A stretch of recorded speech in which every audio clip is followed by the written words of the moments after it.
Badan Legislasi atau Banlek Dewan Perwakilan Rakyat Kota DPRK Banda Aceh menggelar rapat dengar pendapat umum RDPU atau Public Hearing Rancangan Kanun Kota Banda Aceh tentang rencana detail tata ruang atau RDTR. Rapat berlangsung di lantai 4 gedung DPRK Banda Aceh Senin 31 Agustus 2020.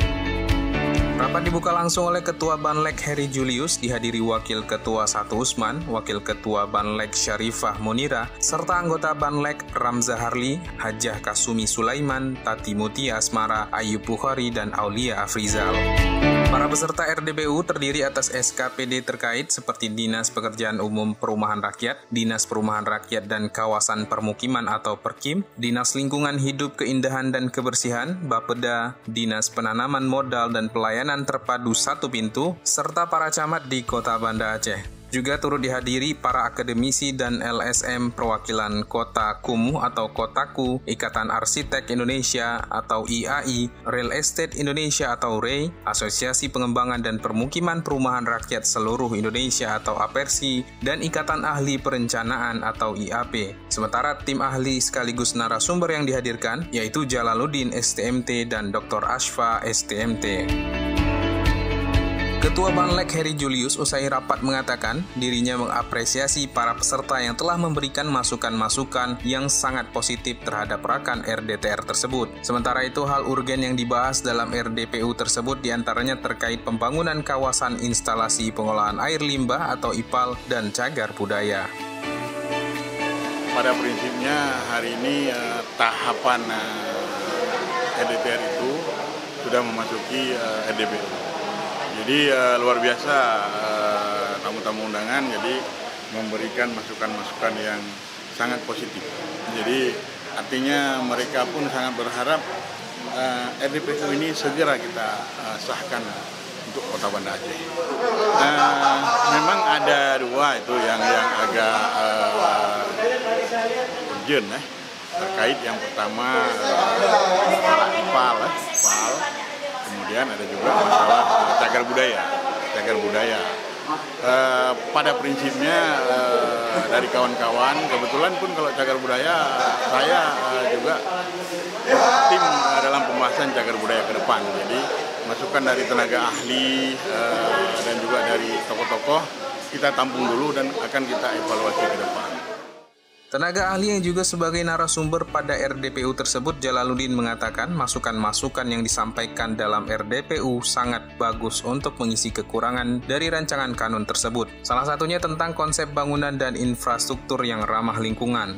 Kemudian tentang memanfaatkan bantaran sungai untuk dijadikan area komersial, konsep kota waterfront city, dan terintegrasinya Aceh Besar dan Banda Aceh. Hal ini disebabkan karena banyak warga Aceh Besar yang beraktivitas di kota Banda Aceh. Masukannya sangat bagus ya, sangat banyak untuk mengisi kekurangan-kekurangan dari rencana kanun ini. Salah satunya tadi adalah bagaimana konsepnya terhadap bangunan atau infrastruktur yang ramah lingkungan atau yang eco lah, green building atau green infrastruktur itu yang tadi. Kemudian yang kedua, masukan tadi yang disampaikan bagaimana memanfaatkan ruang misalnya bantaran sungai untuk jadi komersil, kemudian konsep kota waterfront city menghadap itu. Kemudian yang satu lagi yang paling menarik juga adalah bagaimana integrasi antara Aceh Besar dan Banda Aceh. Karena apa? Karena di siang hari itu warga Aceh Besar lebih membebani atau kegiatan aktivitas di Banda Aceh ya. Hampir 50% warga penduduk siang itu adalah warga Aceh Besar. Jadi ini kan perlu diintegrasi antara Banda Aceh dan Aceh Besar. Kemudian kebutuhan misalnya air minum, kemudian juga bahan baku dan segala macam dari Aceh Besar. Ini perlu terintegrasi konsep tata ruang kita atau RDTR kita itu dengan Aceh Besar satu kawasan yang tidak boleh terputus. Itu yang itu kalau kebersamaan ini perlu pembangunan bersama, kemudian juga nanti namanya Greater City. Sementara itu, Ketua Real Estate Indonesia REI Aceh, Muhammad Naufal mengatakan pihaknya menyambut baik atas lahirnya Rakan RDTR tersebut. Menurutnya hal tersebut secara tidak langsung memudahkan pihaknya untuk membangun kawasan-kawasan yang layak untuk dibangun. Ia mengatakan beberapa usulan dari REI yang disampaikan, terutama untuk membuka akses dari daerah hijau menjadi daerah kuning sudah tertampung, sehingga menjadi peluang bagi pengembang REI untuk membangun kawasan perumahan. REI menyambut baik dengan lahirnya kanun tata ruang ini secara tidak langsung memudahkan kita untuk membangun mana kawasan-kawasan yang kira-kira bisa membangun, mana yang tidak.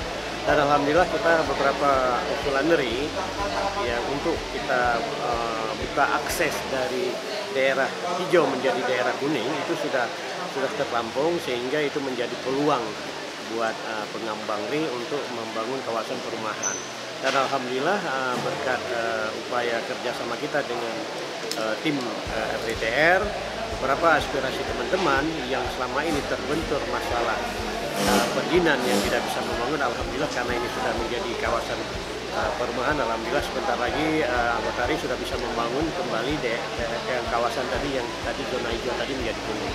Nah, ini merupakan sebuah peluang baru buat REI untuk bisa membangun perumahan yang sesuai dengan harapan pemerintah kota. Dan REI tentu dalam membangun perumahan tentu kita harus selalu berkoordinasi dengan Pemkot Kota Banda Aceh, dalam hal ini PUPera, agar di kemudian hari tidak menjadi persoalan baik dalam perizinan maupun dalam tata ruang. RDPU tersebut juga menerapkan protokol kesehatan dengan tetap menjaga jarak. Para peserta rapat tetap menggunakan masker dan face shield sebagai pelindung wajah. Tim Humas DPRK Banda Aceh melaporkan.